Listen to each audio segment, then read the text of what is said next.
行了，你还要都拿走？是你啊？谁啊？我跟你不熟，别跟我套近乎啊！哎，是我。哎，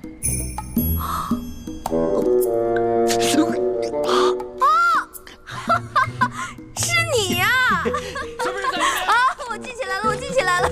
嘘啊，嘘，我们换个地方说。走走走走。哎呀，我的东西，我的东西。好。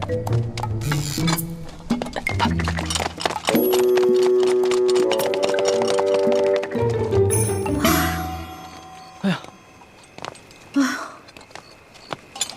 吓死我！哎，多谢你啊，还好有你在，要不然我就被抓了。不过你到底是谁啊？我怎么会在皇宫看见你呢？而且你对皇宫的地形如此熟悉。我呀，我是这个宫里的御前侍卫，所以啊，我对这个皇宫啊特别熟悉。你在宫里当差啊？怪不得那个书画斋的老板不肯跟我透露你的身份呢。原来如此啊！小兄弟，还是你说的对，有缘自会相见。没想到这么快我们又见面了。是啊。哎，对了，你这么晚进宫来做什么呀？哎呀，别提了，要多倒霉有多倒霉。我在路上走得好好的。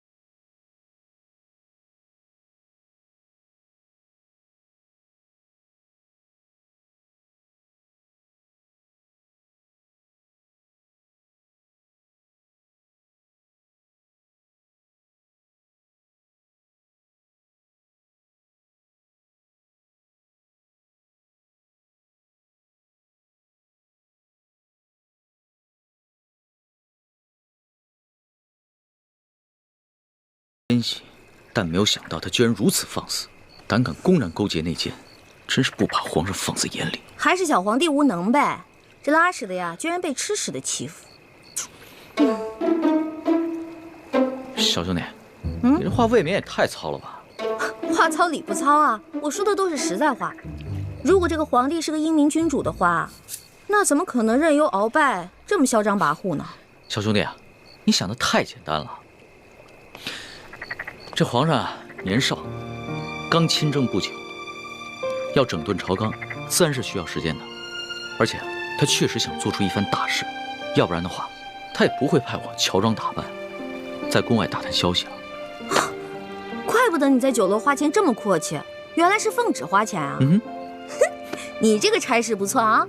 哎，我都跟你聊饿了，还好我在御膳房拿了点吃。这样，我带你去一个特别安全的地方慢慢吃。去哪里啊？哪儿啊？你跟我来就知道了。哦。哎，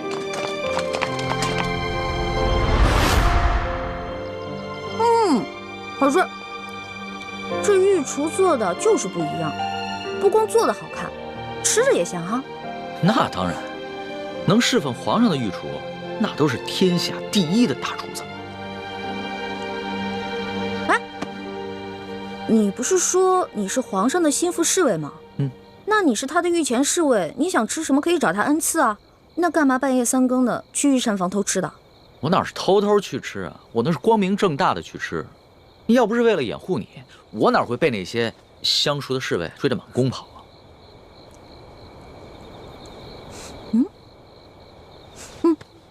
怎么？不对啊，这两种糕里面掺了不同的香料，会使人慢性中毒的。中毒？你别开玩笑了，怎么可能呢？这些糕点是皇上最喜欢吃的，而且皇上平时进膳的时候，都是有专门的人用银针试过的，也有专门的人试吃，怎么可能会有毒呢？真的，这里边的香料性热，而这个糕点里面的香料性凉，两种单独食用不会中毒，但是混在一起长期食用就会使人中毒，并且可以使人心智受损。你没开玩笑啊？干嘛？别动，我来给你把脉。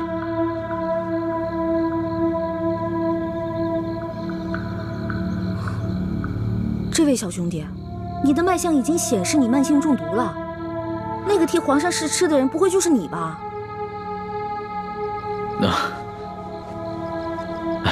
实不相瞒，其实呢是皇上和我最近都感觉到身体不适，所以呢特意让我来御膳房求证一下。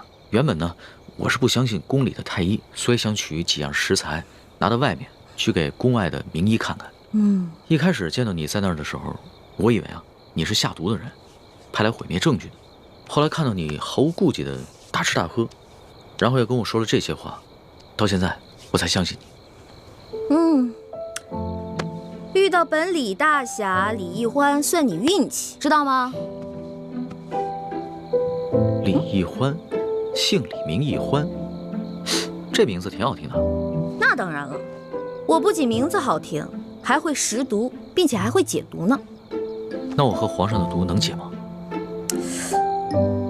哎呀，你和皇上的毒嘛，解是可以解，不过这药材配起来比较难，而且这药材价格不菲啊。钱不是问题，你想要多少，我给你多少。好，3日以后在第1酒楼，我带着解药，你把药钱给我。这个药钱嘛，10两黄金。没问题，我看也不必等到3日以后。我这枚玉扳指肯定不止10两黄金，你先拿去吧。哇，果然是个好扳指啊！你就这么把扳指给我了？你也不怕我骗你？我相信你，虽然我们两个相识不过1日，但是我能看得出来，你是一个有本事的人。只要是有本事的人，都不会因为钱财而背信弃义的。有眼光。我是个有本事的人，我的本事不光这些，还有很多呢。以后有机会慢慢让你见识啊。好啊。不过呢，刚才在御膳房咱们两个交手的时候，我发现你的武功啊，其实比我好不到哪儿去啊。没本事的人才会靠蛮力，像我们这种有本事的人是靠这里，知道吗？再说了，我就是一个江湖小贼，我这点本事也足够了。但是你是御前侍卫啊，那你这3脚猫的功夫怎么当的御前侍卫？哎，你跟我说实话，是不是你投了个好胎，有了个好爹，才让你当上御前侍卫的？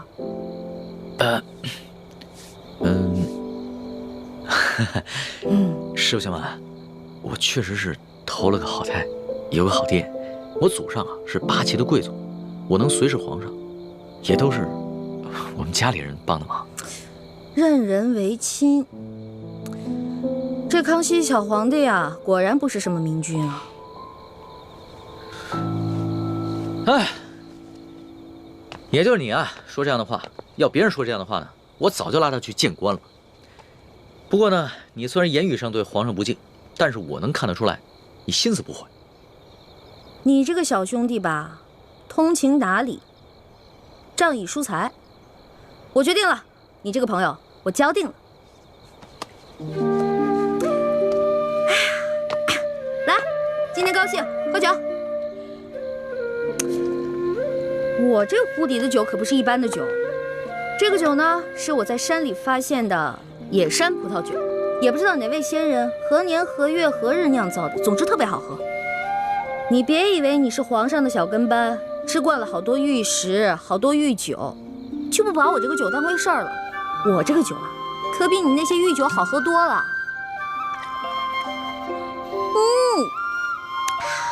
爽，尝尝。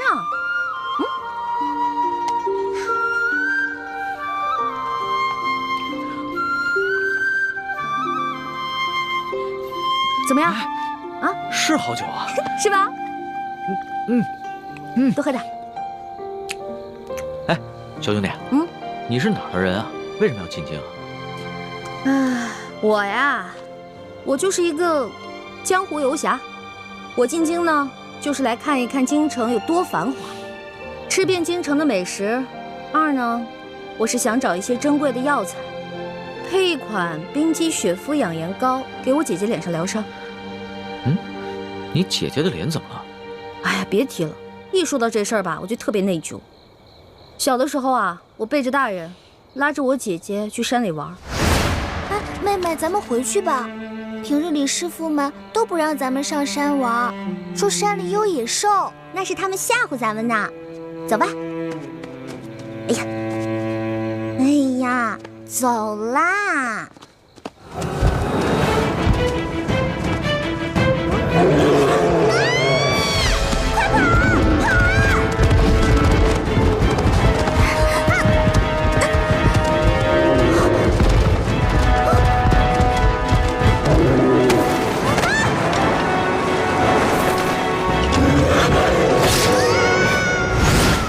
所以我姐姐脸上就落下了伤痕。我姨父是个名医，他说要想治好我姐姐脸上的伤，就得用稀有的药材配成一副冰肌血肤养颜膏。但我们家比较穷，这些药材一直凑不齐，所以我就想啊，什么时候能把我姐姐脸上的伤治好就好了。我姐姐可是个大美人儿，但就是因为脸上的伤让她变得很自卑，所以我希望我能早日帮她配齐这些药，治好她脸上的伤。所以你刚才不跟着那辆马车出宫，不是为了进御膳房偷吃东西，而是为了找太医院，去找那些能治好你姐姐脸上伤的药。对啊，本来我想先饱吃一顿再去太医院的，没成想。你是个重情重义的人啊，我喜欢你的性子。哎，你多大了？我呀，我是顺治12年5月初4生的。5月初4啊？真的假的呀？真的。太巧了，我也是5月初4。啊？只不过我是顺治11年的，比你大1岁。这么巧啊？哎，你说咱们两个一日之内相逢了2次，我觉得咱们这个缘分匪浅呀。不如我们今天指月为誓，结拜为兄弟，如何？从来没有人想着跟我结拜的。不过我以前老看古书上说，那些古人们结拜好像挺有意思的。当然了，我也一直想这么做来着，可惜一直没有遇到合适的人。既然你我这么有缘，那就结拜吧。我长你1岁，我做大哥，你是小弟。哎，不行不行，岂不闻古人有云：文道有先后，术业有专攻。咱们既然结拜，就不能以庸俗的年龄论长幼，咱们得看谁的见识广，本事强。刚才你也说了，我的见识广，本事强，所以我是大哥，你是小弟。这也行啊？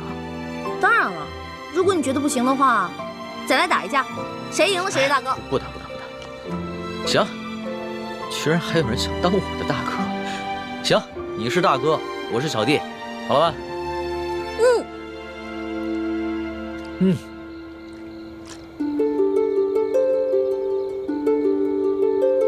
我李易欢，我龙三，今日对着月亮发誓，结为异姓兄弟。从今往后，有福同享，有难同当，永不背弃。同生共死，同甘共苦，如有违誓，天打雷劈。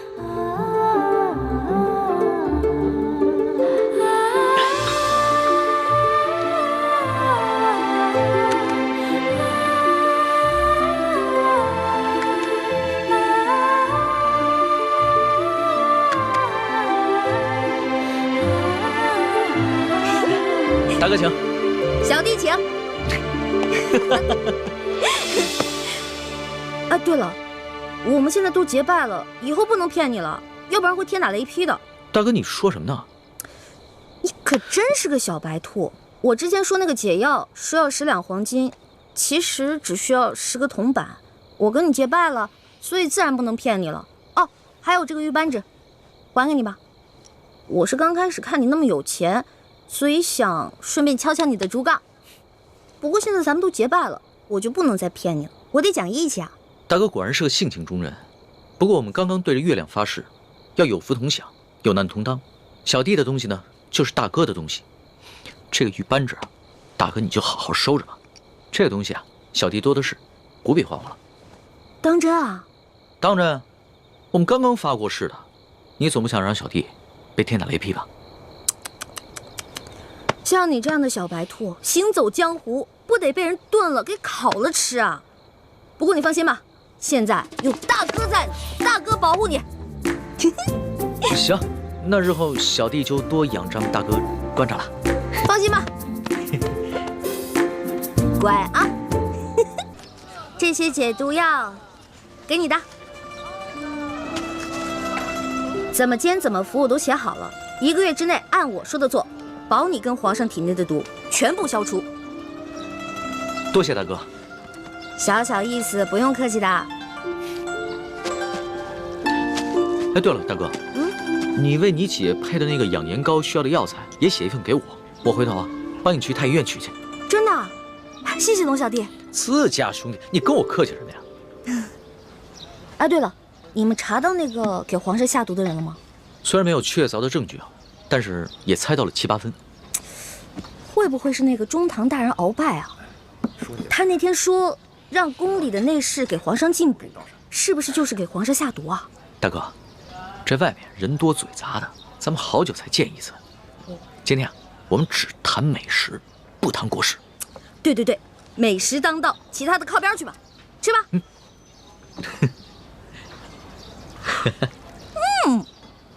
好吃。哎，大哥，我送给你的那把古扇子呢？那把扇子啊，太贵重了，我不敢拿着，所以呢，改明儿我给它当了，兴许能换好多钱呢。大哥，那把古扇是我阿玛赠给我的，对于我来说意义非凡。我和大哥呢一见如故，很是投缘，所以把它转赠给大哥。没想到你却想把它拿去当换钱。呸！我说错话了吗？别生气啊，龙小弟。你放心吧，那把扇子我会好好保存着，我绝对不会把它卖了。如果丢了的话，那我就出门被雷劈，下河被水淹死。你也不用发这么多的誓啊，只要你心里有小弟就好了。哎呀，龙小弟，你不知道，你是贵族家的小公子，而我呢，从小出生在一个穷乡僻壤的山谷里面，全谷的人呢，连一件像样的绸衫都没有。每当过年啊，所有的人分一头猪吃。来到京城以后呢，我觉得京城好繁华呀，我特别想努力赚钱，把这些钱都带给乡亲们，让他们过几天好日子。大哥，以后呢，要是缺钱的话，你就来找小弟我，小弟别的忙帮不上，银钱这方面啊，很是方便。只是，大哥千万别再把我送给你的东西拿去卖了换钱。哎，那可不行。虽然你是我兄弟，但是你已经帮我很多了，我可不能再让你帮我了，我要自己赚钱。我知道，大哥这个人呢，表面上看上去放荡不羁，其实啊，还是很有原则的。哎，我的龙小弟也不错嘛，仗义疏财，通情达理，最主要的，大气有钱。能得到大哥这样的评赏，小弟心里甚是欢喜啊！来，喝一杯。喝，干了！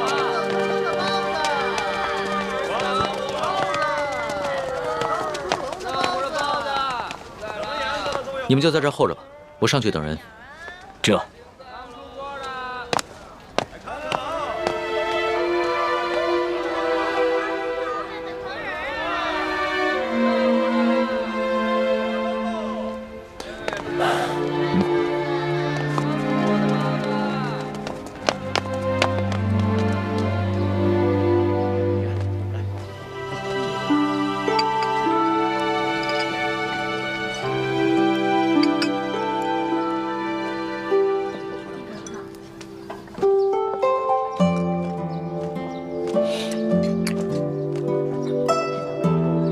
奇怪了，老大怎么还不来啊？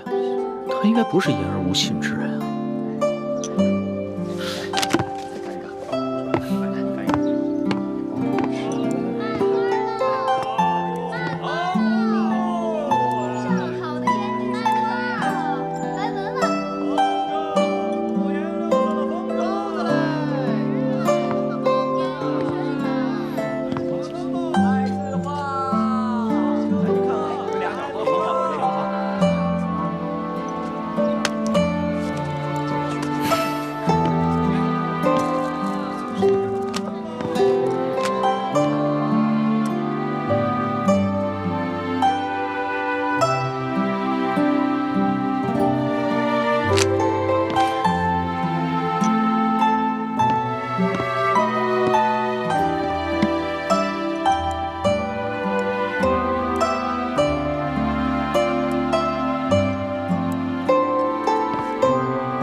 天缩了，我这手指头都快磨破了。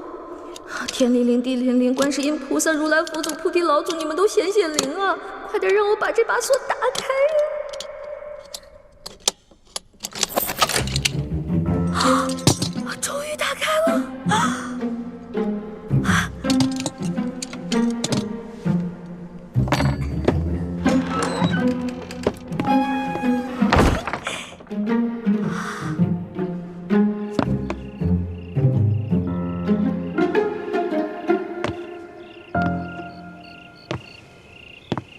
刘大哥，请您帮小弟在中堂面前多多美言2句。小弟早已跟钱明余孽划清界限，一心忠于大清，忠于中堂大人。钱明余孽呢，居然暗中派人来刺杀你，足以见得你早已和钱明余孽势不两立。是。那在下就回京复命。好，先告辞了。告辞。告辞。就。哦，难道这个一脸奴才相的人就是孙福？可他现在不是应该被猪哥哥他们绑了吗？难道猪哥哥他们失手了？知府大人，您可许久未来我这春风院了，姑娘们可都惦记着大人呢。妈妈帮我找一个厨。这怎么不舍得呀？哎呀，不是。妈妈，你可别忘了，这县官不如县管，这春风院毕竟还属于我的地界呢。好吧，不过这丫头她性子野，我得先找她说道说道，以免冲撞了大人。快带我去看看呐！好，这老鸨说的性子野的姑娘不是我吧？那我得赶紧离开。不对，既然猪哥哥他们已经失手了，那我是不是应该利用这个机会来将功补过呢？对，我得回去。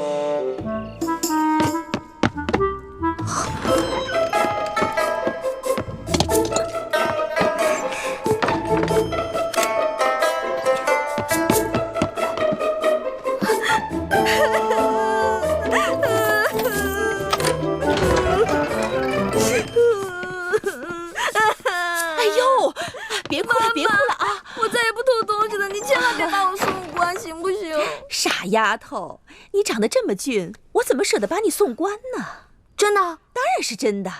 哦，还有你偷的那把银壶，我送给你。我这儿有什么好吃的好玩的，只要你看上眼的，妈妈我通通都送给你，怎么样？妈妈，您这是哄我呢？哎呦，妈妈我可是言出必行。不过呀，我要是放了你，那你是不是也要替我做件事情？什么事儿啊？你去陪知府大人一夜，只要你把知府大人陪开心了，那你偷东西的事儿我既往不咎了。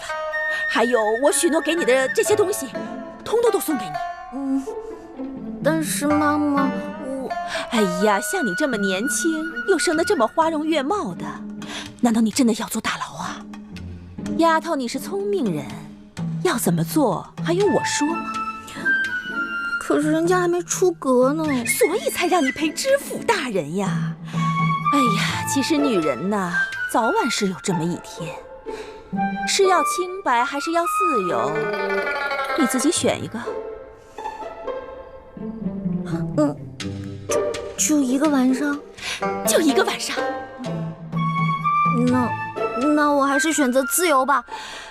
不过妈妈，您承诺过我的那些东西可不能食言啊！哎呦，您放心，妈妈我是讲信用、讲原则的。快，给姑娘梳洗打扮，快！姑娘请吧。哎呀，各位兄台，好久不见呐，是十分开心呐。来，咱们干了这最后一杯。表哥，你还喝几杯啊？好，都是个菜什么的。行。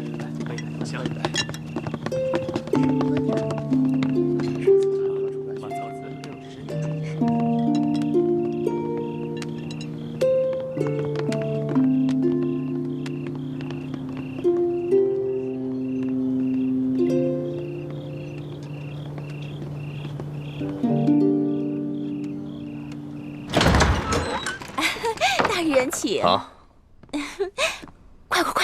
大人，知府大人，你怎么知道我的？是妈妈说的，说您是知府大人，让我好好伺候您。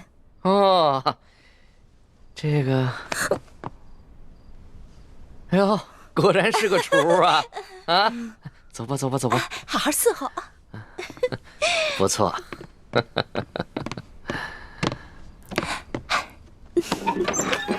知府大人，那个妈妈跟我说啊，您今天遇到刺客了，让我给您倒几杯酒压压惊。好，谁呀？这吃了豹子胆了，敢行刺您啊？就几个无名小卒，不足为惧。哦，那抓住了吗？可惜啊，让他们跑掉了。哎，不提那些事儿了。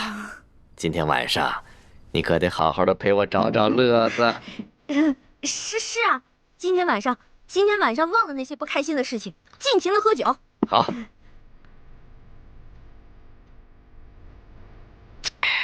不过这酒怎么跟我往常喝的不大一样啊？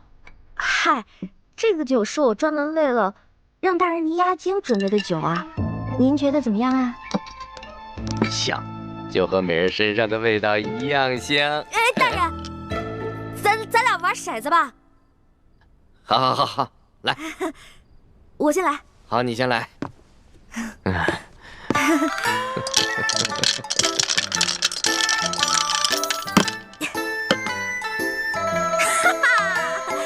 您输了，大人，您输了。来，满上。您输啊！这杯酒您得全喝了。好，看我待会儿怎么收拾你这个小妖精。再来！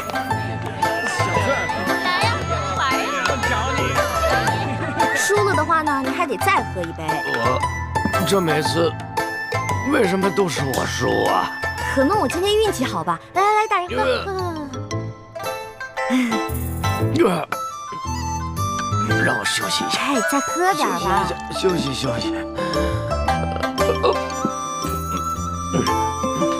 知府大人，知府大人，知府大人。哎呀，跟我玩骰子，从小到大明珠谷就没人玩得过我，跟我玩，哼。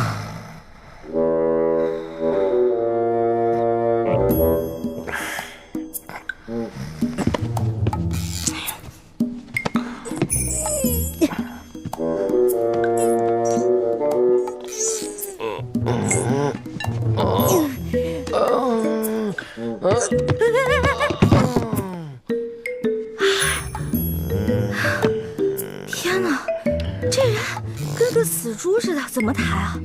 不行，外面都是他的侍卫兵，怎么办？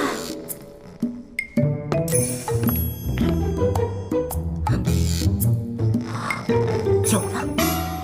袁州城大大小小的饭店、酒楼、客栈都找遍了，易欢到底去哪儿了？一开始我还怪他没有在河边接应我们，现在我只希望他平平安安就好。哎，你们看，是易欢的暗号。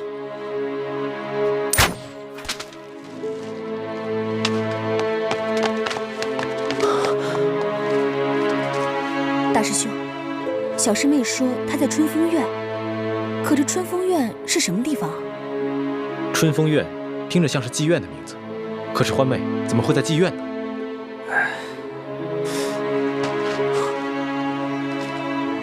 哎，你们看，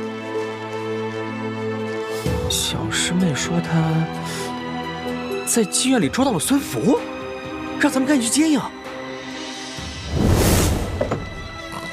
猪哥哥，你们总算是来了。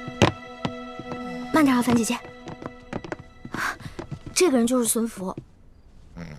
不过你们放心吧，我已经把他灌得不省人事了。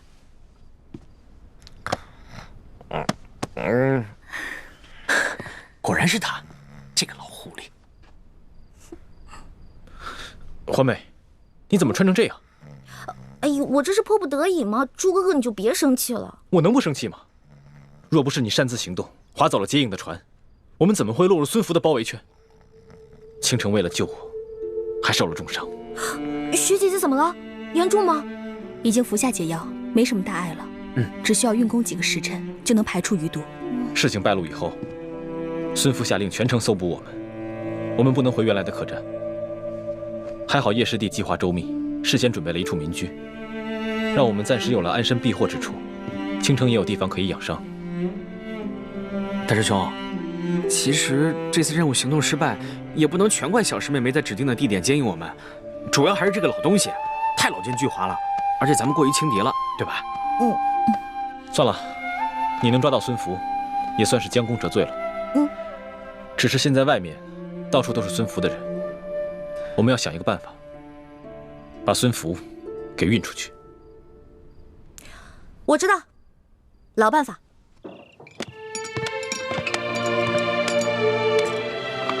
龙少爷，酒楼就要打烊了，我看您等的朋友不会再来了吧？不如我们先回府吧，要不太夫人知道了，又要怪罪奴才了。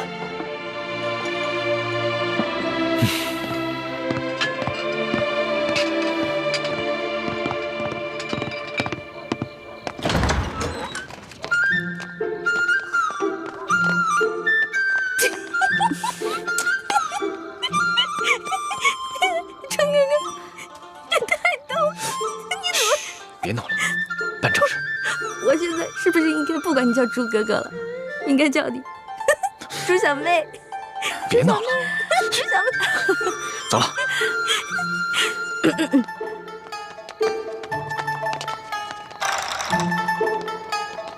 慢点啊！站住！干什么呢？啊，这王妈妈得了重疾，樊小妹跟朱小妹打算带王妈妈出去看病。大爷，王妈妈刚才吃多了东西，不小心生病了，你让我们赶快送她去医馆吧。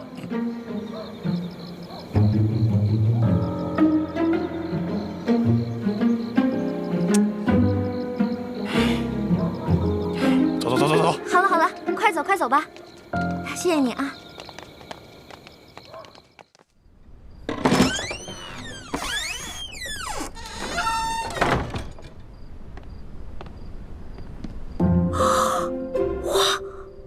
小师妹，怎么样？叶哥哥，你这也太像了吧！不光这个长得像，举手投足、声音、样子，所有都太像了。怪不得武师傅老说你是他最得意的学生。那是，小师妹，咱们只要拖2个时辰，我想大师兄他们就该出城了。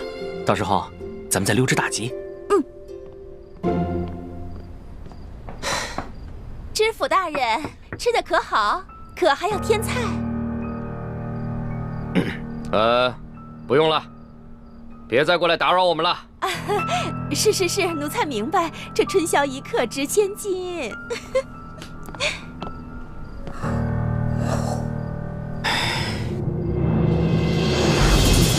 哇，哦，这面具戴着太难受了。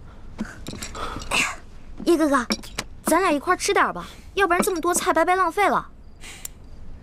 你吃吧，我看着你吃就好了。小师妹，我还从来没见过你这副打扮呢，真漂亮。这件衣服啊，我穿上都别扭死了，多难看呀！你还觉得好看？可是只有一件，不穿也不行。哎，我刚刚穿了孙福换下来的衣服，你要是不嫌弃的话，穿我的吧。那哪行啊？咱们只有2个时辰，就得穿上这身打扮出去。你得扮成孙福，大摇大摆的带我出去呢。这换了衣服，咱们怎么出去啊？哎，你放心，一会儿呢，不管发生什么意外情况，我都一定会保你安全的。叶哥哥，你对我真好。从小到大，无论我做错什么，师傅骂我，哪怕猪哥哥也会对我凶，可是你永远都是向着我的。真的啊？哎，那你觉得我跟大师兄，你更喜欢哪个？这个嘛，我倒从来没想过。猪哥哥虽然对我很凶，但是我知道他很多时候也是为了我好的。在我心里，你们2个都是我哥哥，没有区别的。哦，能在你心里跟大师兄一样的地位，我就已经很知足了。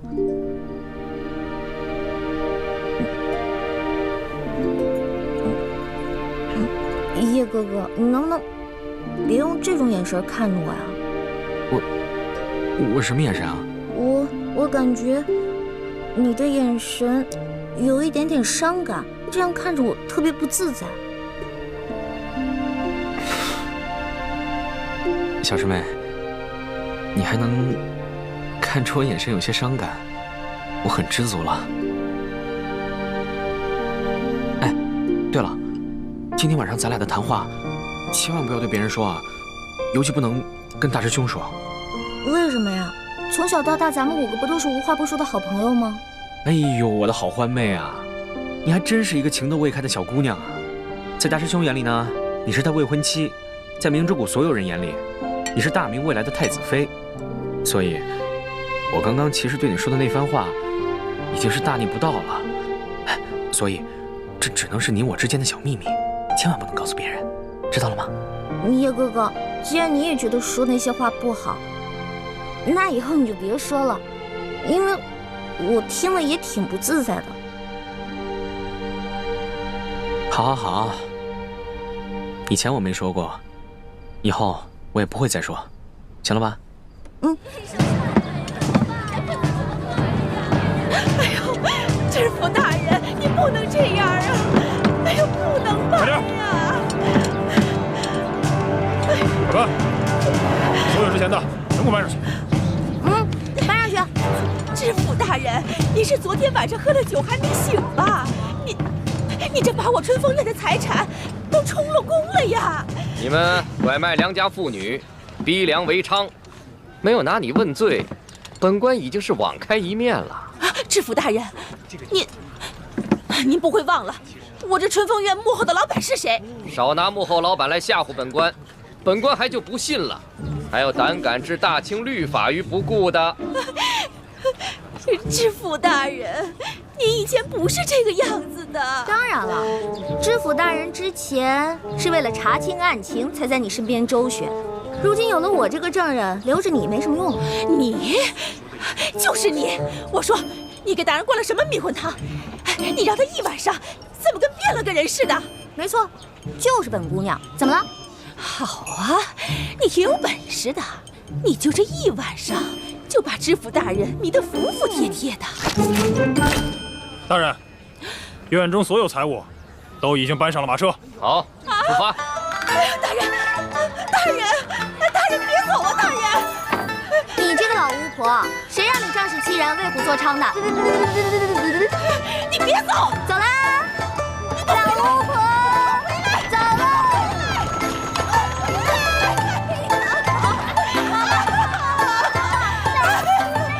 那是我一辈子的心血，你别杀！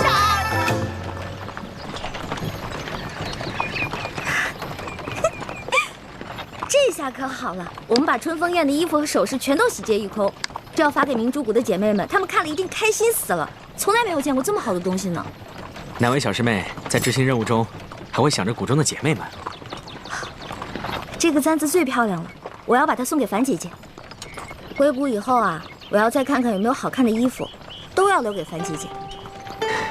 小师妹，记得你小时候，什么东西都会跟雪师姐抢，反而不跟樊师姐争，什么东西都留给樊师姐。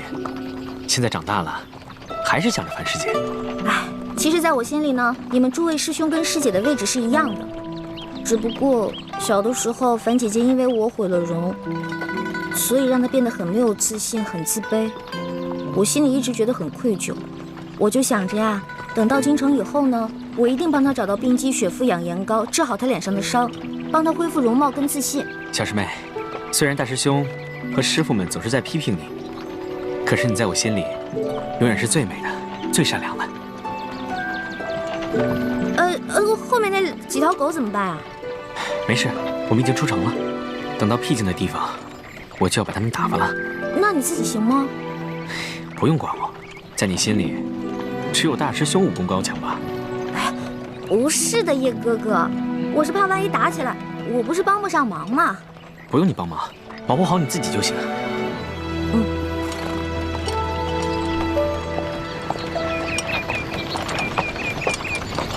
停车！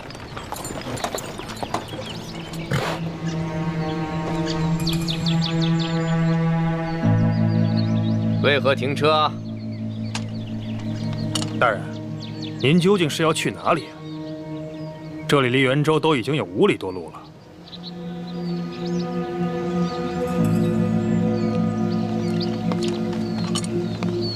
我是要到郊外找一处庄园，好安顿我的美人啊。顺着这条路走就是了。可是大人，您今天的所有举动有所反常啊！您明知道春风院的后台老板是中堂大人，居然还将院中的财物全部扣押起来。眼下这荒山野岭啊，真是越走越偏僻啊！放肆！本官行事，用得着你对我指手画脚的吗？卑职不敢。不过昨日有一帮身份不明的人冒充大人，卑职心下有所疑虑。不知现在的大人是不是也是被人冒充的？难不成你在怀疑本官的真假？卑职敢问大人，卑职的小名叫什么？当然是叫旺财了。你一见到本官只知道摇尾巴，不是条狗还能是什么？小师妹，你先走。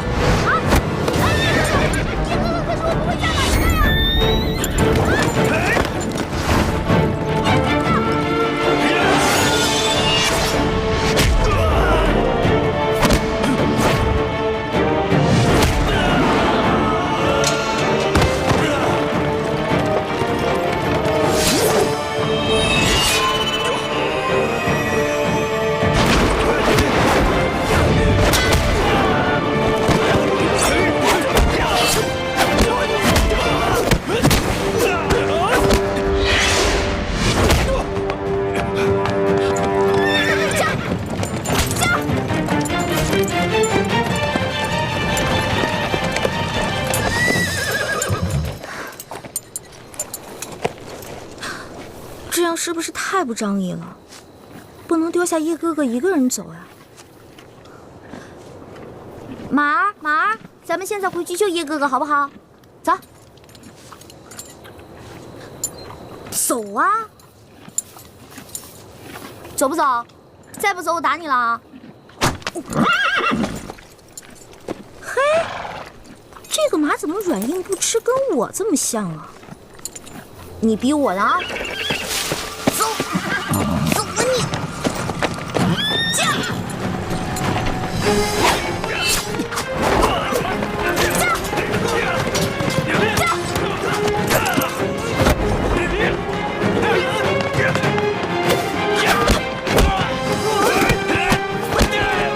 叶哥哥，我来救你了！你怎么回来了？快走！住手！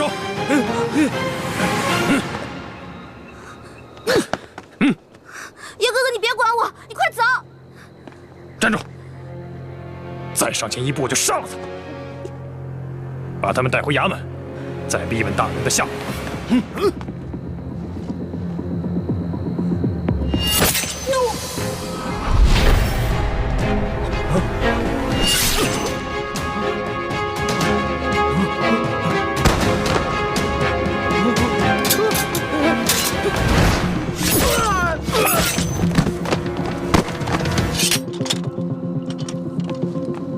猪哥哥，欢妹，你没事吧？我看看，还好只是皮外伤。你怎么这么不懂事啊？把自己置于险地不说，还连累了叶师弟。大师兄，你就别怪小师妹了，她你是担心我，才会去而复返的。你呀，自己几斤几两都不知道，以后遇到这种事情，你自己先撤，别留下来给大家添乱，否则这不是讲义气，而是愚蠢啊！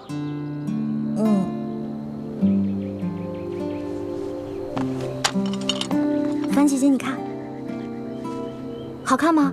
我特意给你选的，春风院最好看的簪子，我还给你选了好几件漂亮衣服呢，到时候都给你。再漂亮的钗子，给了我也是浪费，还是把它留给雪姐姐吧。我看她和这个钗子最配。樊姐姐，你别这样说呀，你这样说，我心里特别难受。你不用难过的，我的脸和你无关。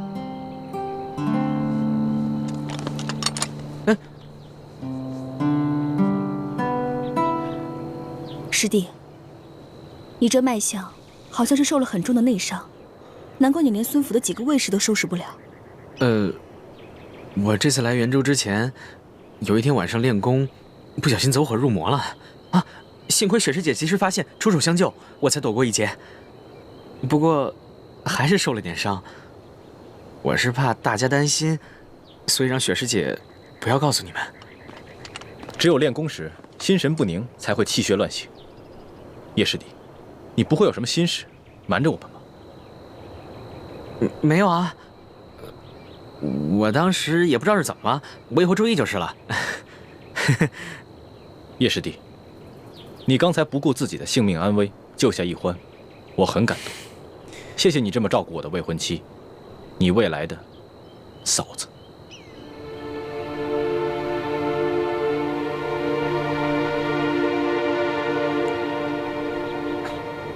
客气了。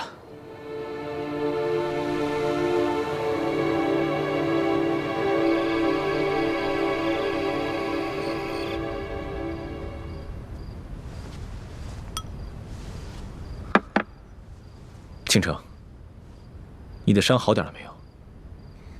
已经好多了。大师兄，你替我吸出毒血，没有大碍吧？我没事。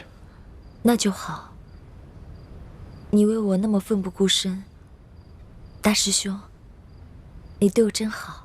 你千万别这么说，你是为了我才受伤的。只要你能安全，一切都好好的，我受点伤一点都不重要。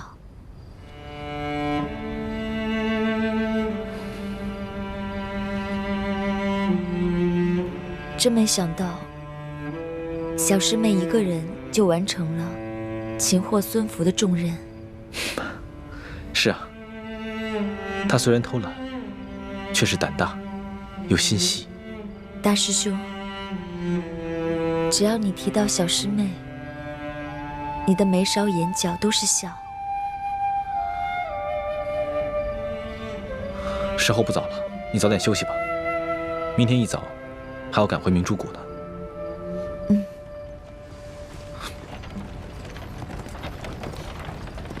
奇怪，怎么会有马车来？该不会是我们的地点被暴露了吧？我去看看。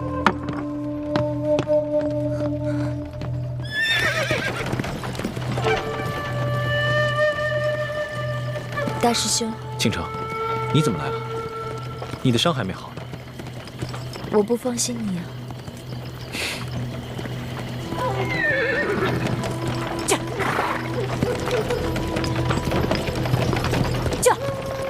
六师傅，他不是去执行秘密任务了吗？怎么会出现在元州？师傅一定是看到了我们留下的暗记，就追了过来。六师傅，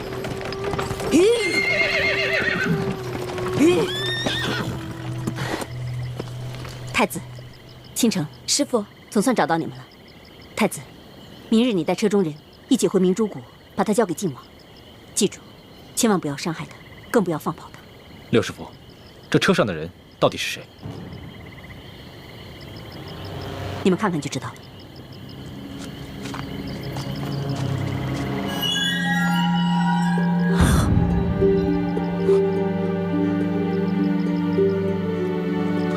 六师傅，这女子究竟是谁？怎么跟倾城长得一模一样？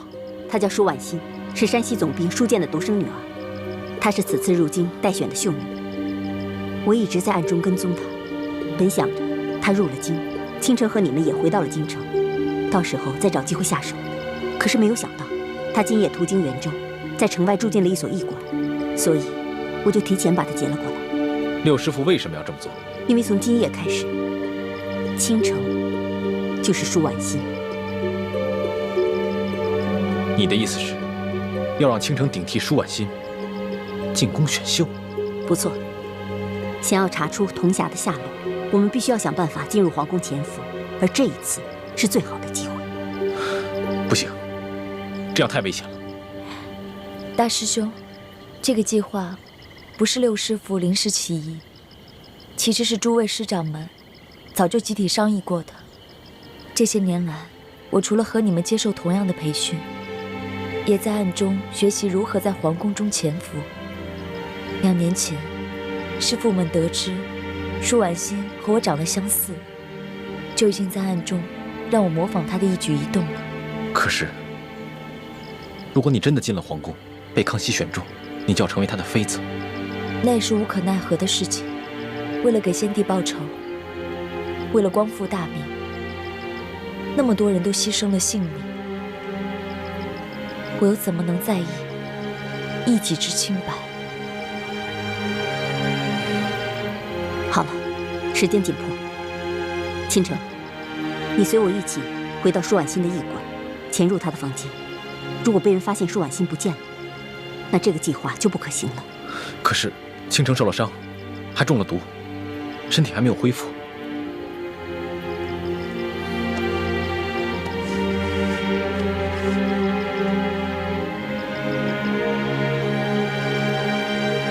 还好，没有什么大碍。倾城，就辛苦你代替舒婉心回到她的房间。当然，我也会伪装成舒婉心的贴身嬷嬷来照顾你。等到了京城，基本上你的身体就可以恢复了。六师傅，大师兄，我知道，大师兄关心我，这对倾城来说已经足够了。可是眼下，顾全大业为重。啊，对了，太子，请你转告靖王，让他务必将舒婉心软禁在明珠谷，切记不要放跑了他，不然倾城会有危险。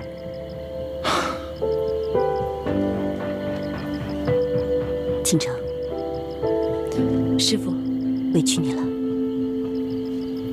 我们走吧。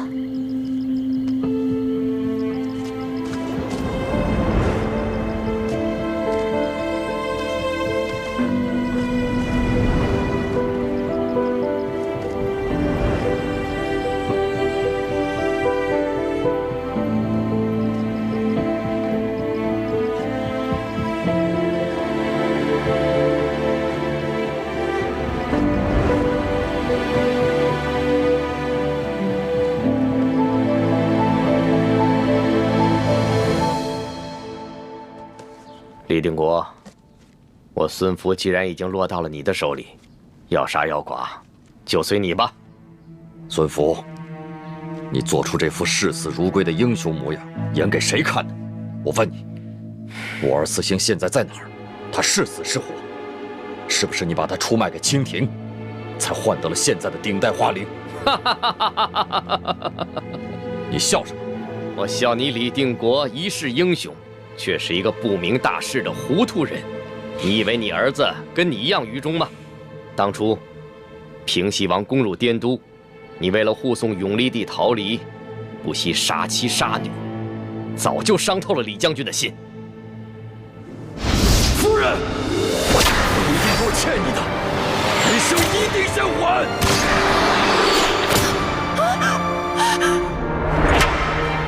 爹，你太冷血了！你居然杀了你结放20年的妻子和刚出生的女儿！李将军带着我等护送永历帝和皇后到达了你指定的地点，留下了所有的士兵和护卫与你接头，却带着我等几个心腹将领离开了。诸位都是与我李嗣星出生入死多年的好兄弟，如今我已心灰意冷，再也不想替诸氏争夺这天下了。但我找不到更好的出路。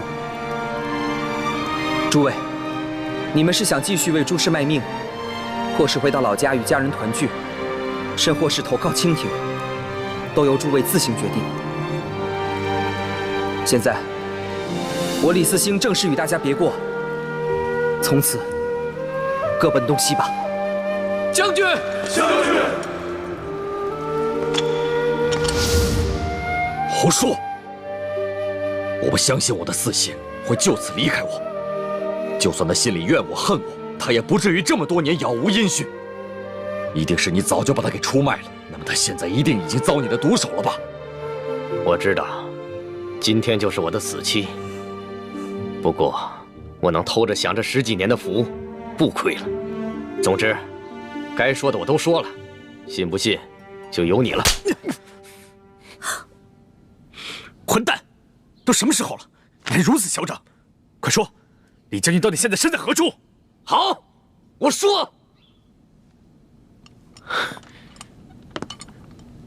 其实，李将军早就投靠清廷了，和我一样，改名换姓，不知躲在什么地方逍遥快活呢。住口！死到临头了还不忘挑拨离间！哼，李定国，心虚了。其实你也知道，李将军对你杀妻灭女的冷血极为不满，他应该会报复于你的。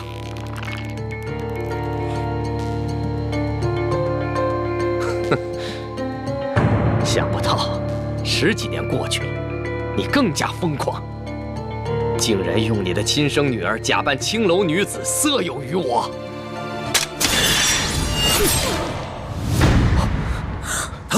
莫生，你居然敢自作主张！莫生，你怎么把孙福给杀了？靖王，此人自是必死无疑，定是说什么也不会透露实情，只会满嘴胡言，损害小师妹的名节。倒不如杀了干净。可是至少也要问清楚清廷的一些情况再说呀。他说的话能信吗？那你也不能杀了他呀！爹，你不知道这个孙福有多可恶，他居然在妓院里欺负小师妹，现在又来诬陷李将军。爹，人家没有，他进来的时候已经醉得不行了。够了！都怨你擅自行动，差点连累了师兄师姐们。要不是你将功赎罪，我就把你关起来，再不许你踏出明珠谷半步。爹，一欢知错了。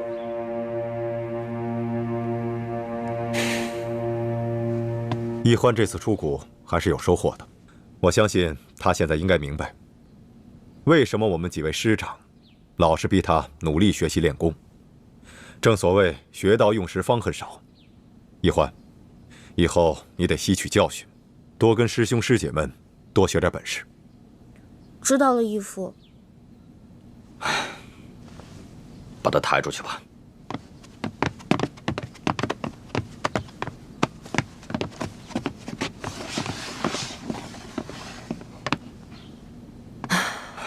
这个孙福死有余辜，不过莫生，以后再行动的时候可不能这么鲁莽了。是，莫生知道了，以后再也不敢这么冲动了。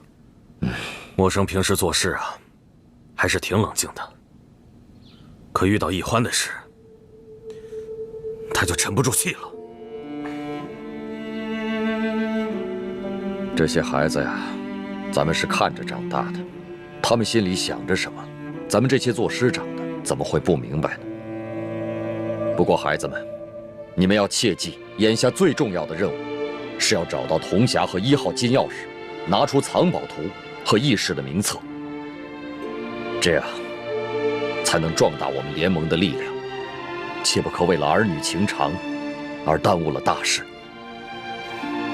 是，弟子明白。徒儿谨遵师父教诲。好了，你们即刻回到京城，继续完成2项任务。老板。哦，小兄弟，你总算来了。龙三少爷一直在找你呢。我家里有点事儿，回趟老家，昨天才回来。哎，你赶紧帮我通知龙三，你就说今天晚上我在京城第1酒楼等他请我吃饭。好的，我马上去告诉他。老大，你这一走就是2月，也不通知小弟一声，害得小弟是日日替你担心啊。我走的时候本来想跟你说来着，但是我哥哥把我拦住了，说要赶路，就没有这个机会了。是家里出了什么事吗？不过呢，现在已经解决掉了，没事了。解决了就好。来，小弟敬你一杯，算是给你接风了。干了。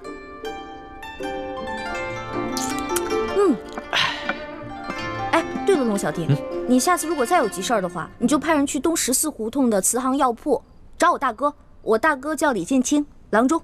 好，坐堂问诊的。我记下了。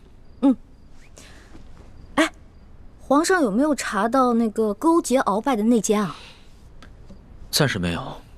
宫中太监有几千，能接近皇上的又有几百，大肆追查的话，只怕会引起鳌拜的注意，所以皇上也只能暂时隐忍了。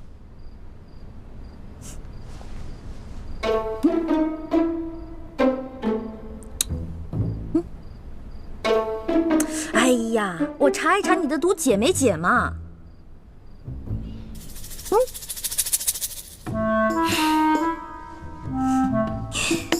来，让本大仙给你测一测。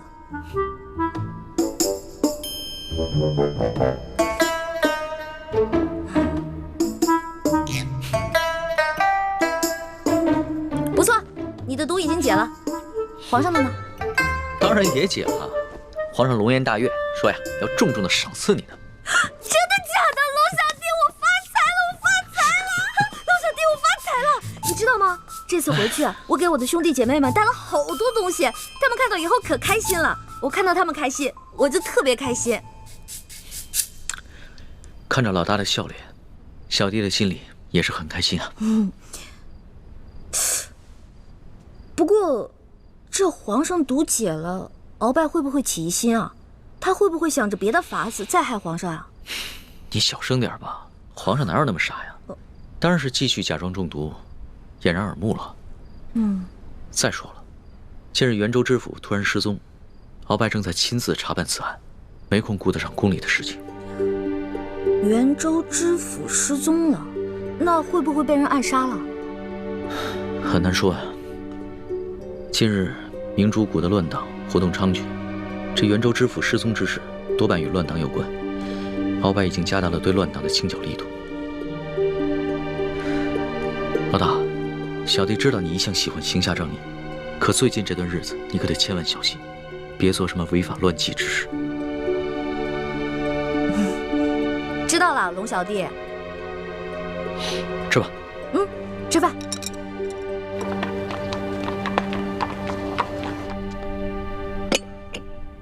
我刚刚得到消息，清廷突然下旨给吴三桂，让他将当年我父王的所有遗物，无论大小，无论贵贱，全都上交给朝廷。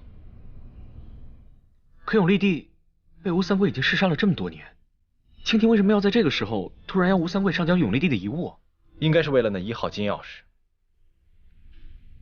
当年我父皇手上的那把金钥匙，最后落在了吴三桂手里。吴贼虽然不知道金钥匙的作用，但见我父皇贴身收藏，想必不同寻常，所以就没有上交给朝廷。如今清廷不知从哪里打探到了铜匣的秘密，又不想惊动吴三桂，所以干脆让他把所有的遗物都上交给了朝廷。那吴三桂会把金钥匙交出来吗？这也不一定。如果吴贼知道了金钥匙的秘密，那他未必肯交；如果他不知道的话，他应该不可能为了一把金钥匙而冒着抗旨欺君的风险。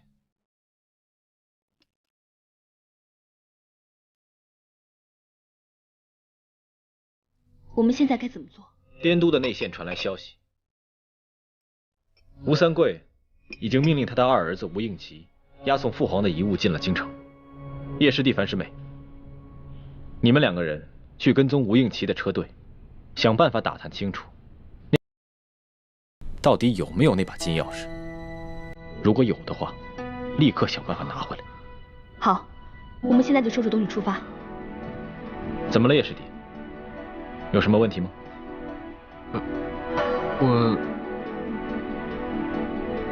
我想留在京城，陪大师兄一起寻找铜匣。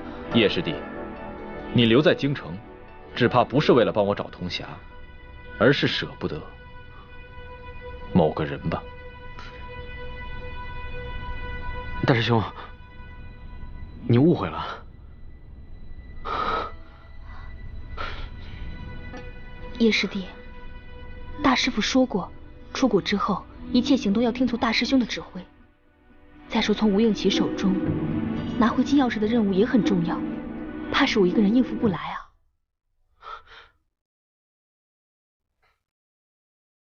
好，我知道了，我现在就去收拾行李，同樊师姐一起出发。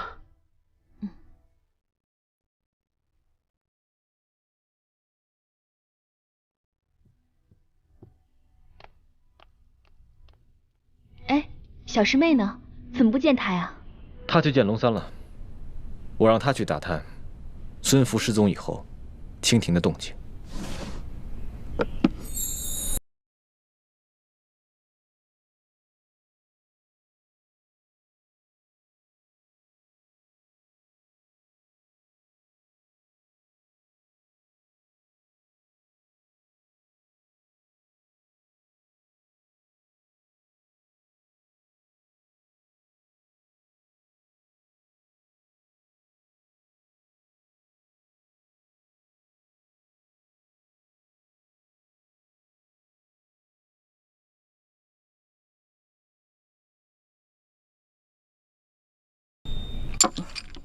好兄弟，有福同享，有难同当，分你一半。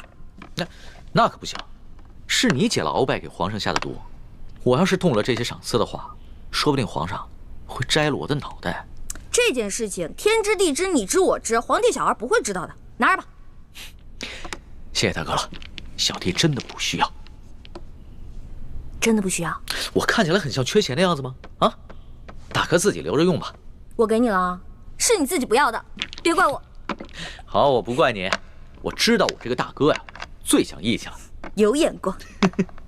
哎，大哥，不过你要的那几副药材，我已经找人在配了，有几味呢，确实宫里也没有。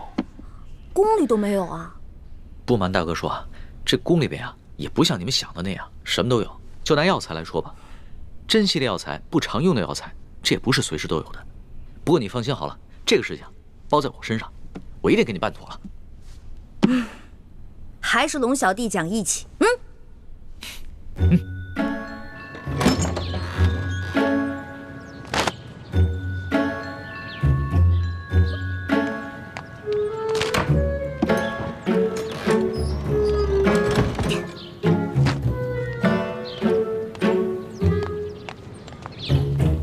站住！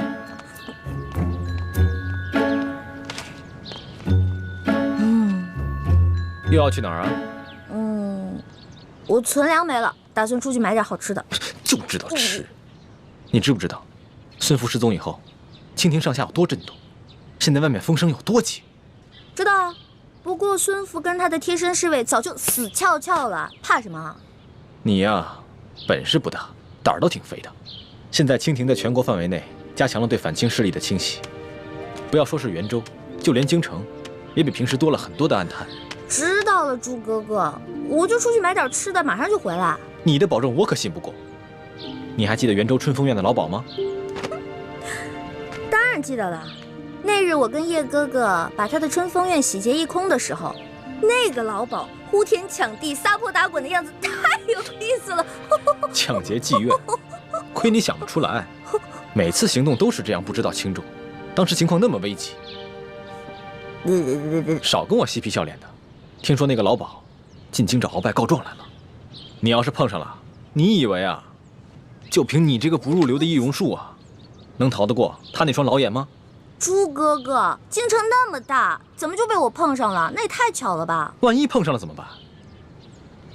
万一碰上了，那我就脚底抹油溜呗。反正在咱们几个当中，我的轻功是最高明的。你要是不信的话，来追我呀！回来！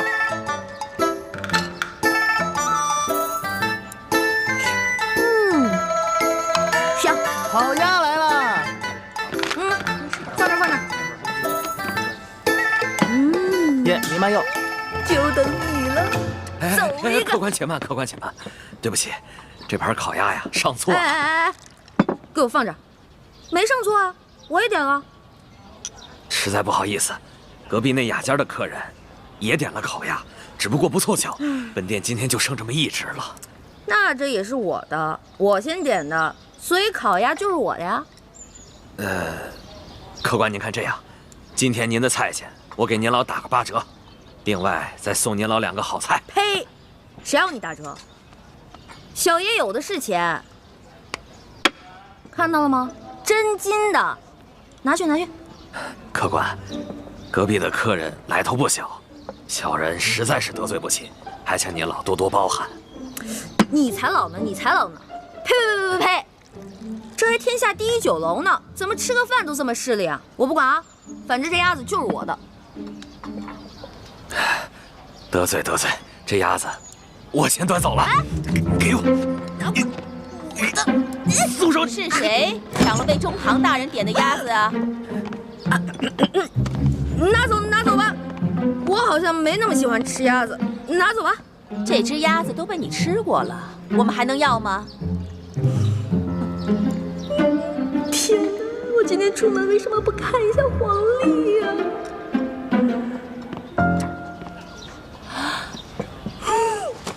是你？不是我，小丫头，上次在我春风院，你就已经被我识破一回了。老娘我阅人无数，就你这点小把戏，能瞒得过老娘的眼睛吗？想吃顿饭怎么就这么难呢？给我抓住他！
走。